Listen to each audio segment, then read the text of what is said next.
పాత్ర పెట్టేసి దీంట్లో 3 కప్పుల పాలు, చిక్కటి పాలు వేసుకుంటాము.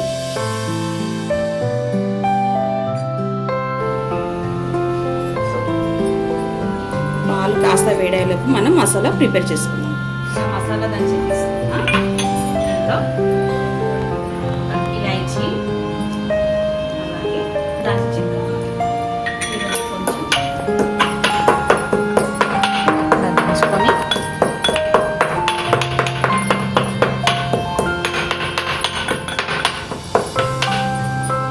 అలాగే చిన్న సైజు అల్లం ముక్క,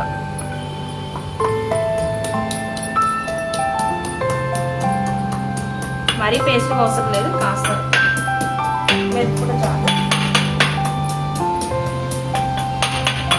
పచ్చ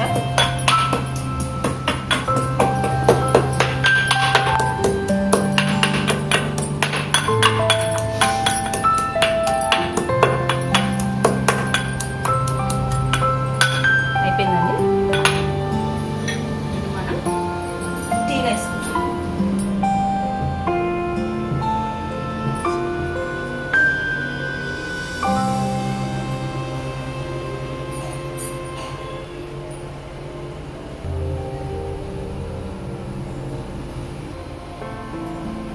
పాలు అయితే మరిగిపోయినాయి కదా, ఇట్లా బబుల్స్ రావడం స్టార్ట్ అయ్యింది.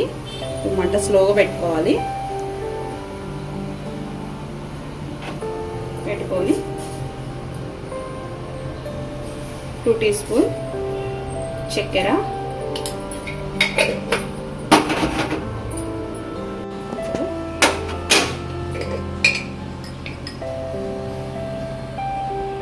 త్రీ టీ స్పూన్ చాయ్ పత్తి,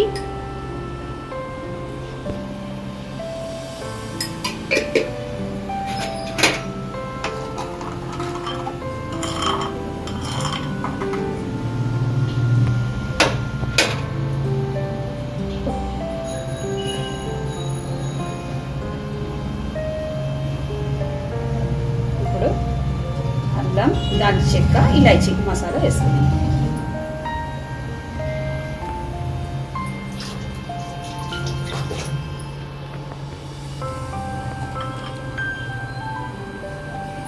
ఇది మట్టి పాత్ర కదా, చాలా వేడిగా తొందరగా వేడి ఎక్కువ సేపు ఉంటుంది దీనికి. సో ఇలా కలుపుకుంటూ ఉండాలి, లేదంటే అంతా పొంగి బయటకు వచ్చేస్తుంది. చాలా జాగ్రత్తగా వేసుకోవాలి. బాగా మరగనివ్వాలి ఇదంతా, అప్పుడే మంచి ఫ్లేవర్ వస్తుంది.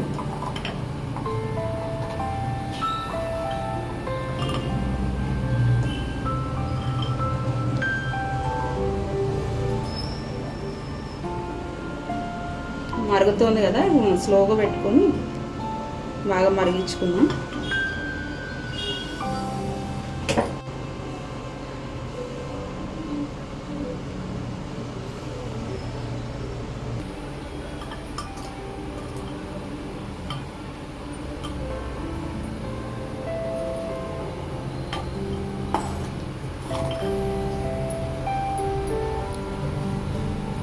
కానీ ఎంత మరిగిస్తే అంత టేస్ట్ వస్తుంది.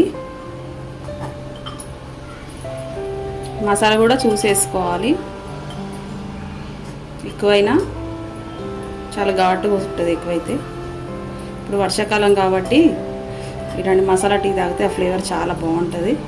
జలుబు ఉన్న వాళ్ళు తాగితే ఇంకా మంచిది, తొందరగా రిలీఫ్ వస్తుంది వాళ్ళకి.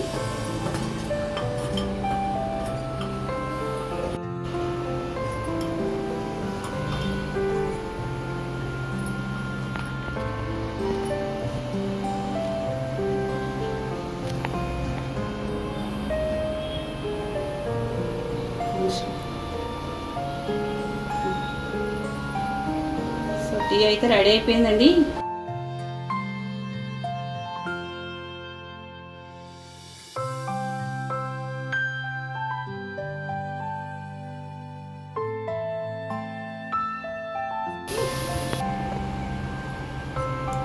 గ్యాస్ ఆఫ్ చేసుకున్నాం కదా, ఇప్పుడు కప్లోకి వడపోసుకుందాం.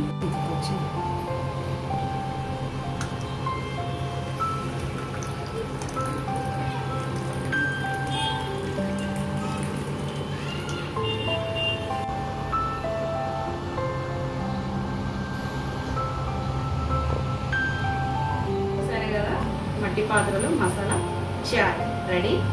చాలా ఈజీగా మనం ఇంట్లోనే ప్రిపేర్ చేసుకోవచ్చు. ఇలాంటి చాయ్ తాగడానికి ఎక్కడికక్కడ వెళ్తాం మనం హోటల్లో, చాలా కాస్ట్లీ కూడా. వర్షాకాలంలో చాలా బాగుంటుంది ఇలా చేసుకొని తాగితే. గొంతు నొప్పి కానీ సర్ది కానీ ఉన్న వాళ్ళు తాగితే చాలా తొందరగా రిలీఫ్ వస్తుంది. సో మంచి స్మెల్ అయితే వస్తుంది. చూసారు కదా, మీరు కూడా తప్పకుండా ట్రై చేయండి.